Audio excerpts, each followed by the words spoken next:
मुख्यमंत्री योगी आदित्यनाथ गोरखपुर दौरे पर है। चिलुआ ताल में पैटर्न विकास के विभिन्न निर्माण कार्यों का लोकार्पण कर सीधे चलते हैं कार्यक्रम में। 20 मेगावाट का मतलब गोरखपुर की पूरी सिटी को बिजली की आपूर्ति यहां के सोलर प्लांट से उपलब्ध हो सकती है। और यह याद रखना, हम जब थर्मल पावर से बिजली लेते हैं तो वह कुछ न कुछ कार्बन उत्सर्जन करता है, प्रकृति को कुछ नुकसान भी पहुंचाता है। लेकिन सूर्य से आने वाली जो रोशनी है, उससे बनने वाली ऊर्जा है, उसमें कार्बन उत्सर्जन नहीं होता है। वो नेचुरल है, रिन्यूएबल एनर्जी है, ग्रीन एनर्जी है। और वह आप करेंगे तो नेट जीरो का लक्ष्य है कि कार्बन उत्सर्जन को जीरो तक पहुंचाना है, जिससे प्रकृति में होने वाले इस परिवर्तन को हम रोक सकें। और उसको रोकने की दिशा में किए जाने वाले प्रयास का एक हिस्सा है ये। विकास की सतत प्रक्रिया को हम नगर के अंदर ऐसे ही चलाते रहेंगे, लेकिन सरकार, ये डबल इंजन की सरकार सहयोग तो कर सकती है, निर्माण तो कर सकती है, लेकिन शहरवासियों को भी अपनी जिम्मेदारियों का पालन करना होगा। शहरवासियों के प्रत्येक नागरिक की जिम्मेदारी है, और वह जिम्मेदारी है कि हम लोग इस पूरी प्रक्रिया के साथ जुड़ करके शहर के विकास को आगे बढ़ाने में अपना योगदान दें। शहर का विकास कैसे बढ़ना चाहिए, कैसे आगे बढ़ना चाहिए, इसके संरक्षण के लिए गंदगी नहीं करना है, सार्वजनिक संपत्ति को नुकसान नहीं पहुंचाना है। अगर कोई निहित स्वार्थी तत्व उन संपत्ति को नुकसान पहुंचाता है तो उसकी कंप्लेंट करके ऐसे व्यक्तियों को जेल भी करवाना है।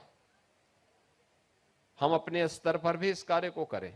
हम लोग रामगढ़ ताल में देखते हैं, सरकार ने वहां कार्य किया है, कुछ स्वयंसेवी संस्थाएं भी सहयोग कर रही हैं, CSR से भी पैसा आता है, लेकिन बहुत सारे लोग जाते हैं, खा करके वहीं फेंक देते हैं।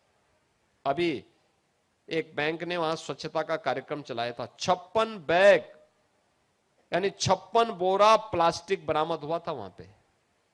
आप याद करिए, कितना प्लास्टिक, कितना कचरा। भाई, अगर ऐसे ही कचरा फेंकते रहेंगे, एक दिन ताल का अस्तित्व फिर खतरे में आ जाएगा। और इसलिए प्लास्टिक फ्री गोरखपुर, स्वच्छता से युक्त गोरखपुर, गंदगी से मुक्त गोरखपुर, हरा भरा Gorakhpur, safe Gorakhpur, smart Gorakhpur, sustainable city Gorakhpur, यह एक लक्ष्य लेकर के अगर हम सब आगे बढ़ेंगे तो गोरखपुर की यात्रा, जो अब एक नए गोरखपुर के रूप में देखने को मिल रही है, यह इस रूप में हमें मजबूती के साथ आगे बढ़ने के लिए एक मंच देगा, आपको एक पहचान देगा, आने वाली पीढ़ी को गौरव के साथ आगे बढ़ने के लिए एक अवसर देगा।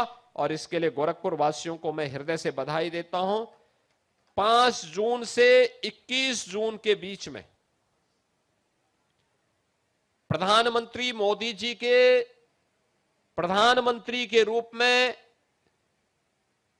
12 वर्ष के सफलतम कार्यकाल को ध्यान में रखते हुए एक विशेष अभियान प्रारंभ हुआ है। याद रखना, 5 जून से 21 जून के बीच। 5 जून को विश्व पर्यावरण दिवस है, 21 जून को विश्व योग दिवस है। 5 जून को एक पेड़ मां के नाम। और मैं महानगर भारतीय जनता पार्टी, स्वयंसेवी संगठनों, सामाजिक संगठनों, सभी जनप्रतिनिधियों से कहूंगा कि वे महानगर के 2 मंडल को चिलुआ ताल के चारों ओर और बाकी 5 मंडल को रामगढ़ ताल के चारों ओर व्यापक वृक्षारोपण के कार्यक्रम के साथ जोड़ें। वन विभाग उनको पेड़ उपलब्ध करवाएगा, नगर निगम उनके साथ सहयोग करेगा, विकास प्राधिकरण सहयोग करेगा। अच्छा होगा 4 को स्वच्छता का कार्यक्रम चलवा करके प्लास्टिक के खिलाफ, गंदगी के खिलाफ प्लास्टिक अभियान भारतीय जनता पार्टी की ओर से, इन नगर निगम और विकास प्राधिकरण की ओर से दोनों रामगढ़ ताल में भी सुबह और शाम और 5 को वृक्षारोपण, एक एक पेड़ हर कार्यकर्ता लगा करके, पेड़ भी लगेगा, उसकी सुरक्षा भी होगी।